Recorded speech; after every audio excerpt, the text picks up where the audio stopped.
My name is Damian Miller, 33 years old, a software engineer living in Boston. My life, if I had to describe it, is probably a series of quiet, repetitive days filled with computer screens, cold coffee, and autumn streets covered in golden leaves. I'm not the type who enjoys noise or standing out. I like stability, simple things like an evening watching old movies or a hot cup of tea when it's raining. But if there's anything that makes my heart beat faster, it's Claire, the girl who came into my life like a gentle breeze, soft but powerful enough to turn everything upside down. I met Claire 2 years ago at a tech conference in San Francisco. I remember that day clearly. The conference hall was crowded, the stage lights blinding, and I was sitting in the back row, quietly jotting down notes that hardly anyone else cared about. Claire appeared on stage, not as the main speaker, just an assistant introducing a renewable energy project. She wore a white button-up shirt, simple jeans, her hair tied up high, and a smile as bright as sunlight streaming through a window. Her voice was gentle but firm, as if she were telling a story she believed in completely. I don't know why, but I couldn't take my eyes off her. After the conference, I mustered all my courage to talk to her. I'm not great at socializing, so the first thing I said was probably ridiculous. You explained renewable energy really well. Claire laughed, her brown eyes sparkling as if she knew I was trying my hardest not to embarrass myself. Thanks, she said, but I bet you didn't understand a thing about wind turbines, did you? We laughed, and from that moment our story began. Claire is different from me in many ways. I'm quiet, content in my comfort zone, while she's like an open book, always ready to embrace everything. She never shows off, doesn't wear expensive jewelry or designer clothes. She prefers walking over driving, eating sandwiches from food trucks over dining at fancy restaurants. Once I asked her why she chose to live so simply, and she just shrugged. I want to be myself, Damian. Not something others expect me to be.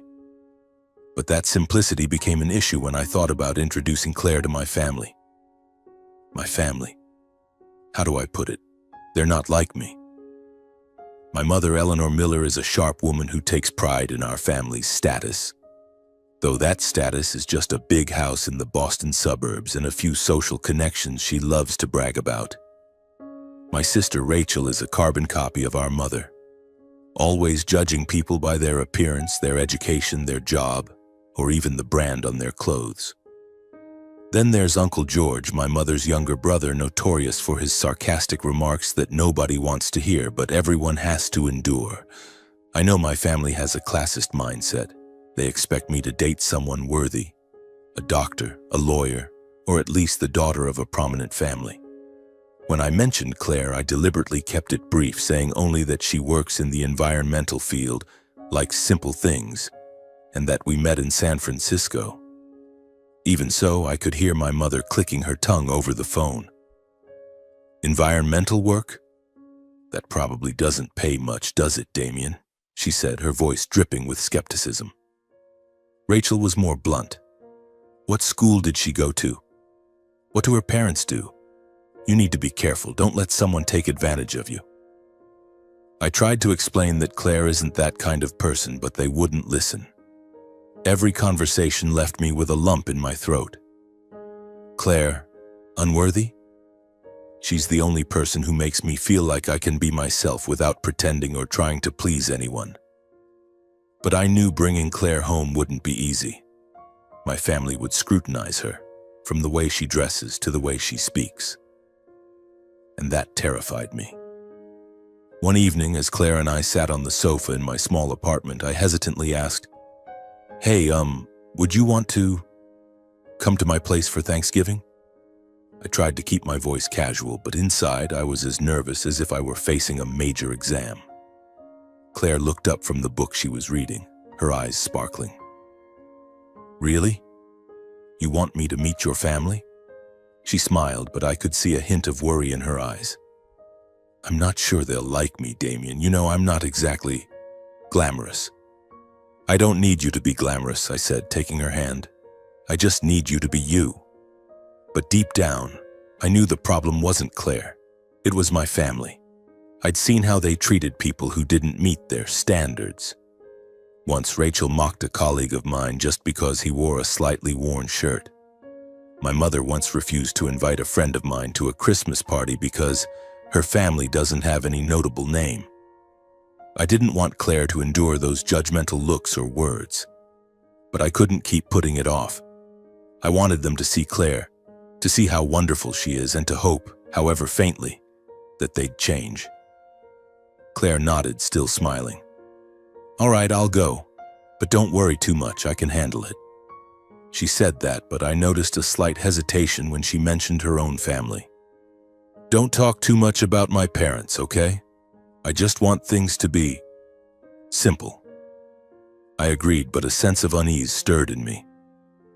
In the days leading up to Thanksgiving, I called my mother, Rachel, and even Uncle George, trying to prepare them.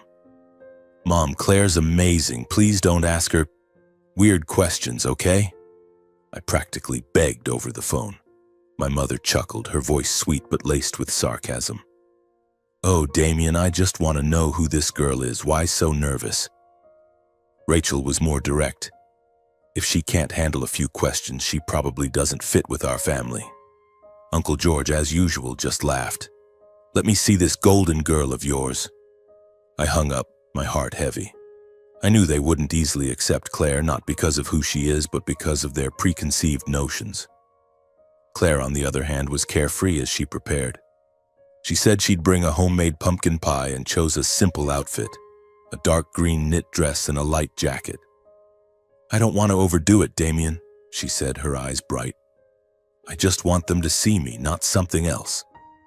But I knew my family would misinterpret Claire's simplicity. They'd look at her knit dress and think she couldn't afford designer clothes. They'd see her pumpkin pie and assume she had ulterior motives. And that was what scared me, that my family would hurt her, and worse, that they might push her away from me. A few nights before the trip, I lay awake for hours, my mind a tangled mess.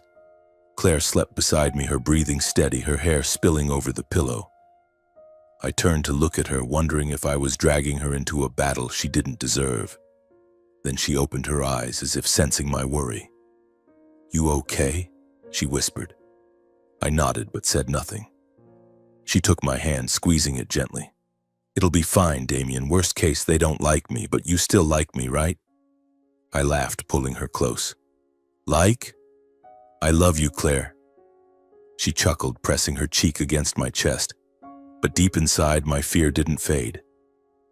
Thanksgiving was approaching, and I knew it wouldn't just be a family dinner. It would be a test, not only for Claire but for me, to protect her and to prove that our love was stronger than any prejudice. Thanksgiving arrived faster than I expected, like a cold Boston breeze carrying both golden leaves and my growing anxiety. Claire and I left the apartment early in the morning, loading our luggage into the trunk of my modest Lexus. She brought along her homemade pumpkin pie, carefully placed in a sealed container on the back seat. The sweet, warm aroma of the pie, tinged with a hint of cinnamon, filled the car, momentarily easing the knot in my stomach. Claire sat beside me, wearing her dark green knit dress and a light jacket, her hair tied up as usual. She hummed an old song, her voice soft, but I could tell she was trying to stay calm. So was I. "You okay?" Claire suddenly asked, turning to look at me. Her brown eyes sparkled, but I caught a fleeting glint of worry. I smiled, squeezing her hand gently. "I'm fine, just I want everything to go smoothly." She nodded, saying nothing more, but I knew she understood. Claire was always good at reading my emotions, sometimes better than I could myself. The drive to my mother's house in the suburbs took over an hour. The house came into view at the end of the road, looking grander than it actually was thanks to a fresh coat of white paint and a meticulously maintained wooden fence. My mother had always taken pride in this house, as if it were proof of our family's status. I parked the car, took a deep breath, and turned to Claire. "Ready?" She smiled and shrugged. "Readier than you, that's for sure." Her words made me laugh, but moments later my heart pounded as the front door swung open. My mother, Eleanor, stood there in a beige silk dress, her silver hair neatly pinned up, her smile polite but unable to hide her scrutinizing gaze. "Damien, my dear," she called, stepping forward to hug me before immediately shifting her attention to Claire. And this must be Claire. Her voice was sweet, but I knew that sweetness all too well. It was like the frosting on a spoiled cake. Claire stepped forward, her smile radiant, and extended her hand. "Hello, Mrs. Eleanor. Thank you for inviting me." My mother took her hand, but the handshake was brief and cold. "Oh, it's nothing, dear. Come in, don't catch a chill." We stepped inside, greeted by the aroma of roasted turkey and mashed potatoes filling the air. The living room was decorated as it was every year. Hand-embroidered tablecloths, expensive porcelain dinnerware, and flickering candles on the dining table. Rachel, my sister, stood near the fireplace, a glass of red wine in hand, her eyes sharp as knives as they landed on Claire. Uncle George, with his potbelly and smirking grin, was sprawled in an armchair, telling some story that made a few relatives burst into laughter. The atmosphere was warm, but to me it felt like a trap waiting to spring. Claire placed her pumpkin pie on the kitchen counter, carefully opening the container. The sweet aroma wafted out, so enticing that even Rachel turned to look. "I made this pie," Claire said, her voice soft but confident. "I hope everyone enjoys it." My mother glanced at the pie, her eyebrows rising slightly, then gave a faint smile. "Oh, homemade? They sell excellent pie crust mix at Whole Foods, don't they?" Her tone was light, but I caught the subtle jab. Claire just smiled, unfazed, but I felt my face flush with anger. I wanted to say something, but Claire touched my arm, shaking her head slightly. "Let me handle it," she whispered. Dinner began shortly after. The extended family gathered around the table. My mother, Rachel, Uncle George, Aunt Linda, and a few distant relatives I only saw during holidays. Claire sat beside me, still smiling, but I noticed her slight tension, her hands clasped tightly under the table. I held her hand, hoping to give her some courage, though I was the one who needed it most. The conversation started innocently enough, about the weather, my job, and Uncle George's new car, but I knew it was only a matter of time before they turned their focus on Claire, and as I feared, my mother struck first. "So, Claire," she said, slicing into her turkey, "you work in the environmental field, correct? What exactly do you do?" Her tone was curious, but I knew she wasn't genuinely interested in the answer. She was fishing, looking for an opening to judge. Claire set down her fork, smiling. "Yes, I work on renewable energy projects, mainly researching climate science and ways to optimize wind and solar energy. I love my job because it helps protect the planet." Her sincerity made me want to stand up and applaud, but my mother only nodded, her lips pursed. "Sounds interesting," she said, but her eyes flicked to Rachel as if sharing a secret. Rachel smirked, sipping her wine. "Renewable energy, huh? Sounds idealistic, but it probably doesn't pay much, does it?" The air at the table grew heavier. I felt my grip tighten around my glass of water. Claire remained calm, but I saw her eyes darken slightly. "Not always," she replied, her voice still gentle. "But I think doing work you love is worth it." Rachel gave a small scoff, and Uncle George, as always, jumped in with a blunt joke.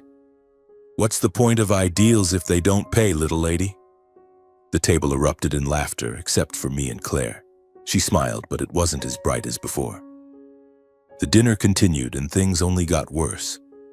My mother started talking about Amanda, my ex-girlfriend, a surgeon she always considered exemplary. It made my stomach churn and sweat bead on my forehead. "Amanda just got promoted at the hospital. Did you know, Damien?" she said, her voice brimming with pride, as if Claire weren't sitting right there. "She's such a smart girl from a respectable family."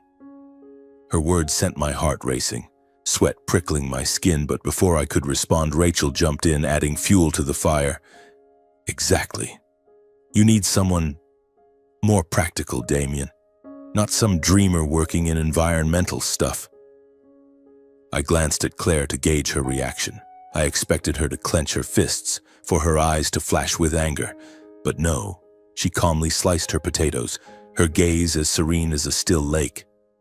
I, on the other hand, wanted to scream, to tell them to stop. Claire seemed to sense my turmoil. She placed her hand on my thigh under the table, squeezing gently. "I'm okay, love," she whispered, her voice soft but steady. "Let them talk." I couldn't fathom how she stayed so composed. Every jab from my family felt like a knife to my heart, yet Claire sat there, smiling as if she were used to dismissive looks and provocative remarks. The tension eased for a moment, but then Uncle George, who never knew when to keep his mouth shut, launched another attack. "So, Claire, where'd you grow up? Your accent sounds kinda country, doesn't it? Not like a city girl." He burst out laughing as if he'd just told a brilliant joke. A few relatives chuckled along, and I saw Claire take a deep breath. "I grew up in the suburbs, not far from here," she replied, her voice still gentle. "But I love Boston. This city has so much life." Uncle George raised an eyebrow, sipping his beer. "Yeah, but not the fancy part of town, right? Doing that environmental work, I bet you're not exactly rolling in cash."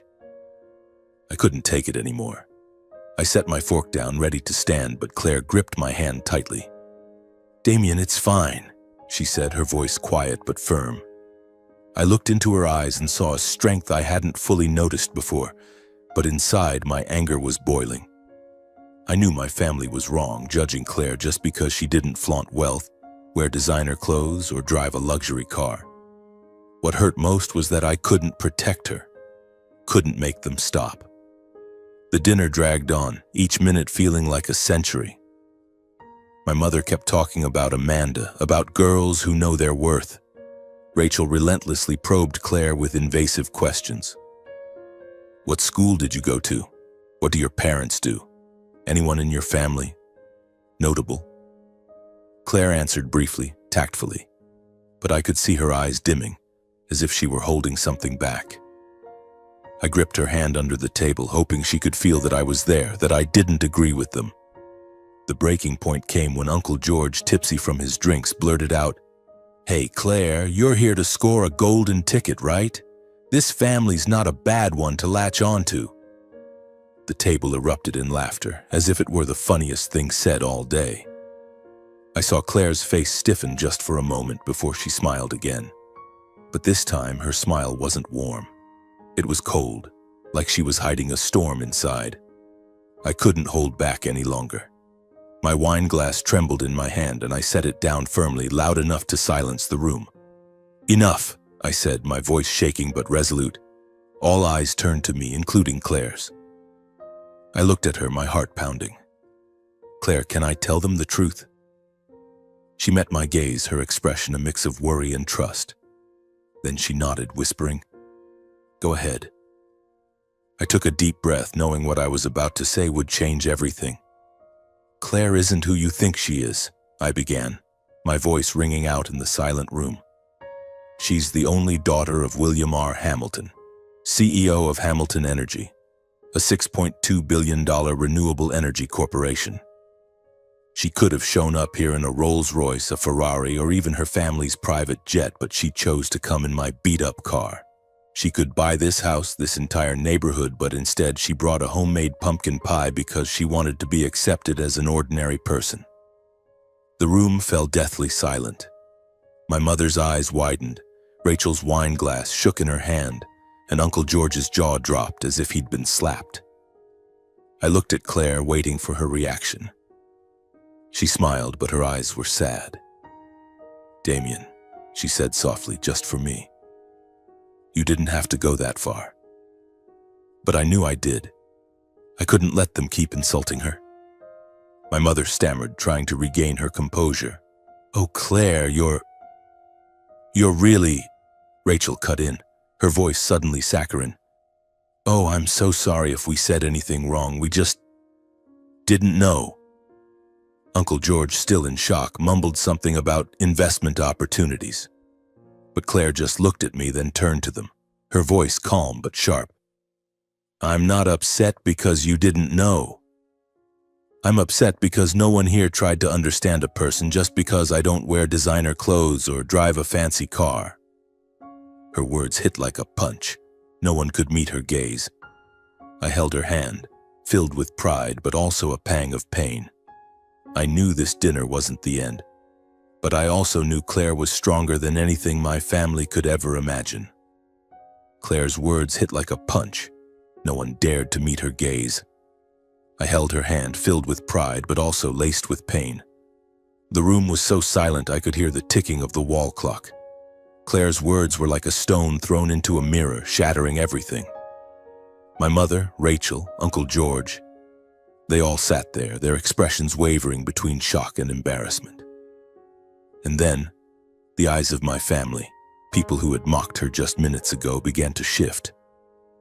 My mother was the first to break the silence. She cleared her throat, adjusted the napkin on her lap, and flashed a smile I knew all too well, the one she used when trying to win someone over. "Claire, dear," she began, her voice as sweet as sugar, "you're far too humble. If we had known you were Mr. Hamilton's daughter, we would have, well, welcomed you differently." She tilted her head, attempting to seem friendly, but I could see the pretense in every gesture. I mean, Hamilton energy. Who would have guessed, right? Rachel jumped in quickly, setting her wine glass down, her eyes gleaming as if she'd just discovered a diamond. "Exactly. Claire, you're just... wow, so incredible for living so simply. I mean, who could do that? Living like a regular person with an entire corporation behind you." She laughed, trying to sound warm, but the way she emphasized corporation made me want to grind my teeth. Just minutes ago, Rachel had mocked Claire for her environmental work, and now she was looking at her like she was a prize. Uncle George, who had just called Claire a freeloader, leaned forward, his smirking grin replaced by blatant eagerness. "Hey, Claire," he said, his voice slightly hoarse from the beer. "Hamilton Energy, right? I've got some friends in the energy sector.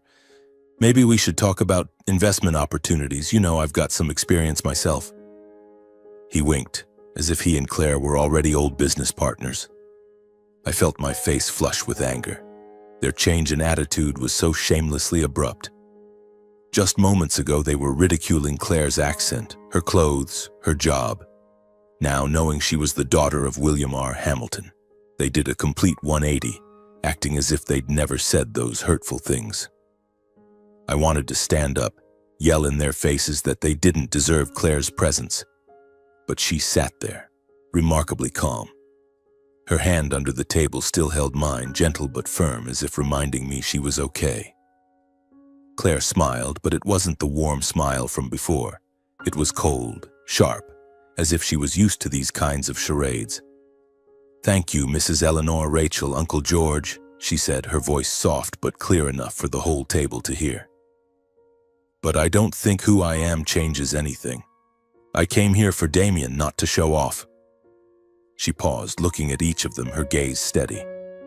"And I'm still the person who works in environmental science, still loves homemade pumpkin pie, and still doesn't drive a fancy car."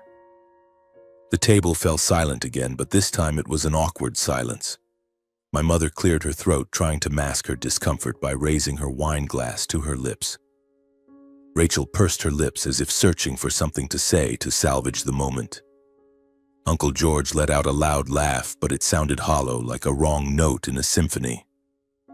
"Well, Claire, you're one special girl," he said, his tone dripping with flattery. "I like that spirit, very independent." I looked at Claire, my heart pounding. I knew she didn't need my protection, but I still wanted to shield her. "Everyone," I said, my voice trembling but steady, "Claire doesn't need to prove anything to anyone. She's the most incredible person I've ever met, and I hope you'll respect her." I looked directly at my mother, Rachel, and Uncle George, hoping they could sense the seriousness in my words. My mother nodded, her smile strained. "Of course, Damien, I just wanted to get to know Claire better. I really like her." Her words sounded like an apology, but I knew she wasn't truly sorry. For her, it was just a way to save face. Rachel quickly nodded in agreement. "Exactly, Damien. I just wanted to make sure you're with the right person, and clearly Claire is amazing." She looked at Claire, her smile so fake I wanted to look away. Claire only nodded, not responding. She turned to me, her eyes softening slightly. "Thank you," she whispered, just loud enough for me to hear. but in her gaze I saw a trace of exhaustion, as if she'd been through situations like this too many times. "I'm not upset because they didn't know," she said quietly to me as the table shifted to another topic, a clumsy attempt to fill the awkwardness. "I'm upset because they never tried to understand a person just because I don't fit their mold." Her words cut like a knife. I wanted to hug her, to apologize for dragging her into this mess. But before I could say anything, my mother stood up, clapping her hands lightly. "Come on, everyone, shall we have dessert? Claire, your pumpkin pie is sure to be the highlight." Her voice was cheerful, but I saw her eyes flicker over Claire as if reassessing her.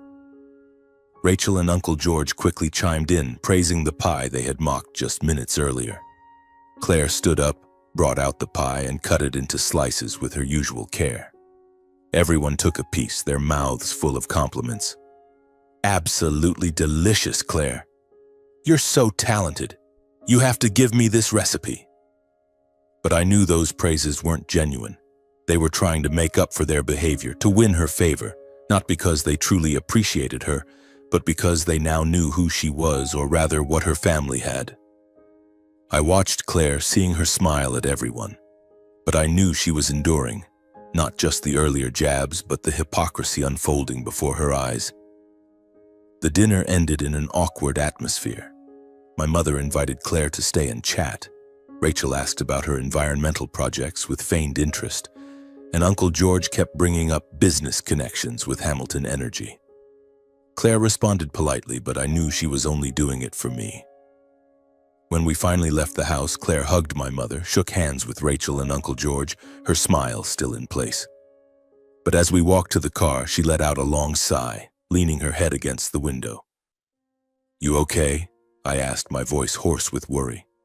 She turned to me, offering a faint smile. "I'm okay, Damien. I just hoped they'd see me, not something else." I didn't know what to say, so I just held her hand, driving into the cold night. Inside, a resolve was forming. I wouldn't let Claire go through this again. And if my family wouldn't change, I'd be the one to stand up, to protect her, not just today, but always. 6 months have passed since that tense Thanksgiving dinner, but the memory of my family's mocking glances and shameless about-face still stings like a scar whenever I think back. Claire, with her boundless compassion, never brought it up again. But I know it left a mark on her heart. Yet she chose to stay by my side, and that only strengthened my resolve. I proposed to her on a spring evening under the soft glow of streetlights on a quiet Boston street. No flowers, no expensive ring, just a heartfelt promise from my heart. Claire smiled, her eyes shimmering with tears, and said, "Yes, I do," before pulling me into a tight embrace. That was the moment I knew I'd found the woman of my life. Our wedding took place on a radiant summer day in a luxurious garden in the Boston suburbs. Claire wanted a simple ceremony, but her father, William R. Hamilton, whom I'd only met a few times, insisted on an extravagant event. "My daughter only gets married once," he said, his voice deep and authoritative. "Let me handle it." And he did. The garden was transformed into a masterpiece. White silk ribbons fluttering in the breeze, tables draped in hand-embroidered linens, and white roses exuding elegance. The guest list included faces I'd only seen in newspapers. Energy tycoons, politicians, prominent entrepreneurs. I stood there in a tailored suit, the first I'd ever worn, feeling like I'd stepped into a world that wasn't mine. My family was there too, my mother, Rachel, Uncle George, and Aunt Linda. They arrived with strained smiles, dressed to the nines as if trying to blend into this powerful crowd. But I could see the unease in their eyes. My mother, usually proud of her jewelry collection, looked diminished next to guests wearing gold watches and designer evening gowns. Rachel, who always boasted about her refined taste, kept adjusting her dress as if afraid she wasn't standing out enough. And Uncle George, for the first time, was quiet, silently observing the crowd with a tense expression. Claire walked out in a simple yet graceful wedding dress, her hair flowing naturally, her eyes as bright as the day I met her in San Francisco. She didn't need jewelry or heavy makeup to shine. She was the light. I took her hand, my heart pounding, feeling like the world had narrowed to just the two of us. But as the ceremony began, I noticed the glances from the crowd, not at me, but at my family. A few guests, likely close friends of Mr. Hamilton, whispered and pointed toward my mother and Rachel. I caught snippets of their conversation. "That's the family that insulted Claire, right? So tactless."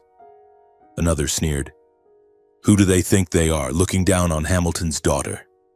A surge of satisfaction ran through me.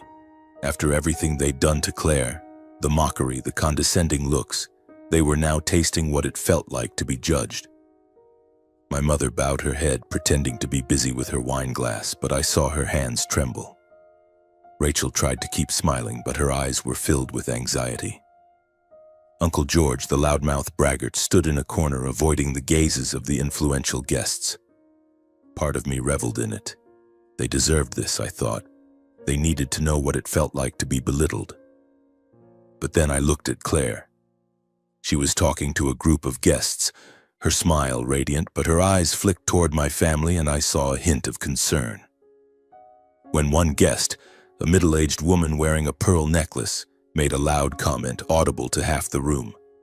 "The groom's family is so tactless, daring to insult the bride like that."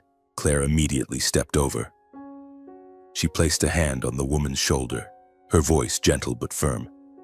"Aunt Margaret, thank you for your concern, but that's Damien's family, and I'd appreciate it if everyone respected them. Today is a joyful day. Let's focus on that, okay?" The room fell silent for a moment. The woman nodded awkwardly and the whispers stopped. I looked at Claire, my heart tightening. She didn't have to do that. Didn't have to defend the people who had hurt her. But she did because she was Claire, always choosing compassion over resentment. I stepped closer, took her hand and whispered, "You didn't have to do that." She smiled, squeezing my hand gently. "But I wanted to, Damien. For you." The wedding continued with dancing, laughter, and heartfelt toasts, but I couldn't take my eyes off Claire. She moved through the crowd, speaking to every guest, from powerful figures to the waitstaff, with unwavering sincerity. My mother, Rachel, and Uncle George tried to approach her, their smiles strained. "Claire, you're truly a stunning bride," my mother said, her voice dripping with artificial sweetness. Rachel chimed in, "You're the star of the party," but Claire only nodded, offering a polite smile without revealing any emotion. I knew she hadn't forgotten what they'd done, but she chose not to dwell on it, at least not today. As I watched my family surrounded by scrutinizing eyes, part of me still felt a thrill of vindication, but another part felt empty. I realized that revenge, however sweet, didn't bring me joy. What did bring me joy was Claire, the woman standing by my side, not just today, but for the rest of my life. As the reception reached its peak, William R. Hamilton stepped onto the small stage set up in the garden. Dressed in a black suit, his silver hair exuded authority, but his eyes softened with pride when they landed on Claire. He raised his glass, signaling for silence. The entire garden, from the powerful guests to the waitstaff, turned their attention to him, waiting. "Ladies and gentlemen," he began, his warm, resonant voice carrying across the crowd. "Today is a special day, not only because I get to witness my daughter Claire embark on a new journey with Damien, a young man I believe is worthy of her." He looked at me, smiling, and I felt a wave of warmth wash over me. "But also because today I want to share a story about compassion and the true value of a person." He paused, his gaze sweeping over the crowd, lingering briefly on my family. I knew he was referring to Thanksgiving, and my heart pounded, uncertain of what he'd say next. "When Claire told me she wanted to meet Damien's family last Thanksgiving, I was worried," he continued, his voice steady but filled with emotion. "Not because I doubted Damien, but because I know my daughter. Claire has always chosen to live simply, never flaunting her name or our family's status. I feared she'd be judged, misunderstood. And as I feared, that's exactly what happened." The garden fell silent. I saw my mother lower her head further, as if trying to hide from his gaze. Claire squeezed my hand tighter, her eyes gentle but resolute. Mr. Hamilton went on. Claire was insulted, belittled, just because she didn't drape herself in the superficial trappings people often use to measure worth. But she didn't respond with anger. She chose silence. She chose compassion. And today, when I saw her defend those who once hurt her, I knew I'd raised a daughter who is not only intelligent but has an extraordinarily big heart. He raised his glass higher, his voice ringing with conviction. I want us all to learn a lesson from Claire. Don't judge others by their appearance, by what they wear or what they own. Look at their hearts, at what they do, at how they treat others, because in the end, that's what defines who we are. The garden erupted in applause. I looked at Claire, seeing tears glistening in her eyes, but she was still smiling. I turned to my family and saw my mother with her head bowed, Rachel covering her face, and Uncle George staring at the ground. They said nothing, but I knew they were ashamed. They'd learned a lesson they'd never forget, not from me, not from Claire, but from Mr. Hamilton, who had just reminded them that a person's worth lies beyond superficial measures. As the reception wound down, Claire and I stood side by side, watching the guests slowly depart. I hugged her, whispering, "I'm so lucky to have you." She smiled, pressing her cheek against my chest. "And I'm lucky to have you, Damien. No matter how your family is, I know you'll always be by my side." I glanced at my mother, Rachel, and Uncle George standing quietly in a corner. For the first time, I felt neither anger nor satisfaction. I only felt pity for them. People who had let prejudice blind them, but now, thanks to Claire and her father, had a chance to reflect on themselves. I held Claire's hand, stepping into our future, knowing that with her by my side I could face anything.